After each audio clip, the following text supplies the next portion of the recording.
School शिक्षा विभाग में बड़ी अच्छी बात है कि सरकार ने इस पर विशेष जोर दिया है कि बच्चों की शिक्षा में जो गुणवत्ता है उसमें सुधार हो और उसके लिए जो बजट प्रावधान है, तो पिछले वर्ष जो कुल बजट जो विभाग का था वो 25,953 करोड़ था और इस वर्ष सरकार में उसको बढ़ा करके 27,792 करोड़ का प्रावधान किया गया है। जो मेन जो कंपोनेंट्स हैं उसमें जो विशेष जोर दिया गया है वो सीएम राइज स्कूल्स पर दिया गया है। सीएम राइज स्कूल्स जैसा आप जानते हैं पिछले साल माननीय मुख्यमंत्री जी ने उसको अनाउंस किया था और ये स्कूल्स हैं जो प्रदेश में 360 स्कूल्स प्रथम चरण में स्थापित किए जाएंगे। आगे चल के लगभग 9,500 स्कूल्स बनाए जाएंगे और इन स्कूलों में हर प्रकार की सुविधा बच्चों को उपलब्ध कराई जाएगी और ख़ास तौर पर बच्चों को ट्रांसपोर्ट करके दूर जगह से लेकर के आएंगे। तो इन स्कूलों के लिए जो बजट हम लोगों को मिला है वो लगभग 855 करोड़ का प्रावधान इस वर्ष मिला है और जो कुल लागत है इन स्कूलों की वो 7,000 करोड़ से भी अधिक की लागत होगी। तो इस बजट में जो टोटल जो प्रावधान है स्कूल शिक्षा विभाग का और ट्राइबल एजुकेशन जनजातीय कार्य विभाग का, क्योंकि बहुत से स्कूल वहाँ पर भी हैं, वो 1,157 करोड़ का प्रावधान है दोनों विभागों का मिला करके। इसके अलावा एक नई योजना नई शिक्षा नीति के अनुरूप प्रारंभ की जा रही है जिसका नाम है अनुगूंज कला से समृद्ध शिक्षा। इस योजना में बच्चों को, स्कूल के बच्चों को हम बहुत अच्छे जो हमारे प्रख्यात कलाकार हैं उनके माध्यम से कला, संगीत, नृत्य आदि सिखाएंगे और वो बच्चे अपने माता पिता के सामने प्रस्तुत करेंगे। तो ये कार्यक्रम जो है वो हर एक स्कूल में किया जाना है, इसके माननीय मुख्यमंत्री जी के निर्देश हैं और इसलिए एक नई योजना इस बार इसके लिए प्रारंभ की गई है। एक और नई योजना है जो कि बहुत महत्वपूर्ण है, वो है गिफ्टेड चिल्ड्रन के लिए, जो बहुत ही प्रतिभाशाली जो बच्चे हैं उनके लिए एक नई योजना प्रारंभ की जा रही है जिसका नाम है प्रखर। प्रखर योजना के अंतर्गत हम आइडेंटिफाई करेंगे कि कौन से बच्चे हैं जो बहुत प्रतिभाशाली हैं और उनके लिए विशेष कैंप्स आदि लगा करके उनकी प्रतिभा को कैसे निखारा जा सकता है और उनको आगे के लिए कैसे हम उनको बढ़ावा देके और सही जगह उनको ले जा सकें जिससे कि वो बच्चे जीवन में बहुत अच्छा कर सकें, इसको लेकर के ये योजना है।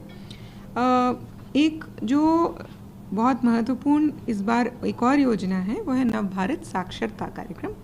ये प्रौढ़ शिक्षा से रिलेटेड है और 15 वर्ष से लेकर के जो ऊपर के आयु के जो व्यक्ति हैं जो साक्षर नहीं हैं उनके लिए योजना है। इसमें विशेष बात यह है कि सिर्फ साक्षरता पर फोकस नहीं है, इसमें यह भी है कि किस तरह से उनको रोज़गार से जोड़ा जा सके। इसके अलावा सामाजिक समरसता की भावना जागृत करने के लिए हॉस्टल्स जो हैं उसमें सभी वर्ग के छात्र उनका दाखिला हो और सब एक साथ मिल कर के रहें, इसके लिए भी 50 करोड़ रुपए का प्रावधान इस बजट में किया गया है। जो कुछ विस्तृत आंकड़े हैं उनके बारे में मैं थोड़ा सा बताना चाहूँगी कि सरकारी जो प्राथमिक शालाओं की स्थापना है उसके लिए 10,345 करोड़ रुपए का प्रावधान है। माध्यमिक शालाओं के लिए 6,212 करोड़ रुपए का प्रावधान है। शासकीय जो हाई और हाई सेकेंडरी स्कूल हैं इनके लिए 3,160 करोड़ का प्रावधान है। इसके अलावा समग्र शिक्षा अभियान में 3,908 करोड़ का प्रावधान है। इस वर्ष राज्य सरकार ने हम लोगों को विशेष तौर पे विभागीय परिसंपत्तियों का संधारण करने के लिए एक बहुत बड़ी राशि उपलब्ध कराई है, 457 करोड़।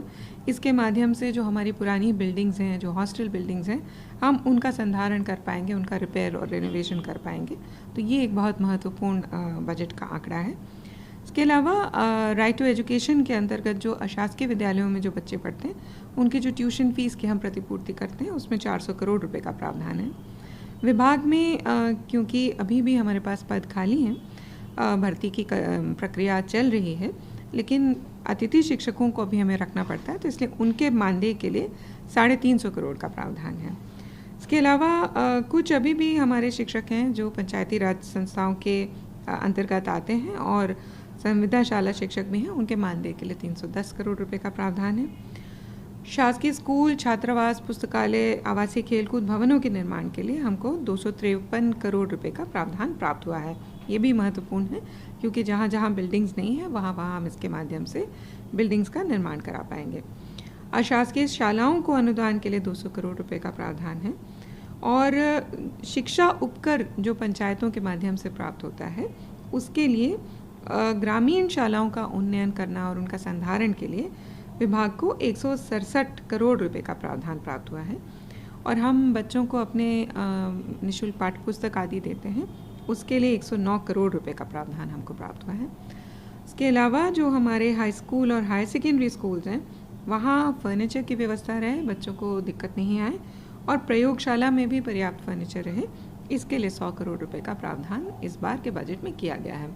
कोशिश इस बार के बजट में यही है कि गुणवत्ता पर हम फोकस करें और ये सुनिश्चित करें कि जो बच्चे हमारे स्कूल में पढ़ते हैं उनको हर किस्म का लाभ मिले और वो बहुत अच्छी गुणवत्ता की शिक्षा हासिल कर सकें। नई तकनीक पे भी दिया गया है बच्चों को, जैसे कंप्यूटर या फिर जो नई जो तकनीक शुरू हो रही है उसके बारे में शिक्षित करने पे जोर दिया गया है। जी, तो वो जो समग्र शिक्षा अभियान है उसके अंतर्गत योजना आती है ICT एट स्कूल। उसके तहत हम लोग टीचर्स को टैबलेट्स दे रहे हैं, स्मार्ट क्लासेस लगा रहे हैं, कंप्यूटर लैब्स लगाने की तैयारी कर रहे हैं। तो ये सारा काम इस वर्ष भी बहुत तेज़ी से किया जाएगा, जिससे जितना अधिक हो सके हम लोग डिजिटल मीडियम का उपयोग करें बच्चों को पढ़ाने के लिए।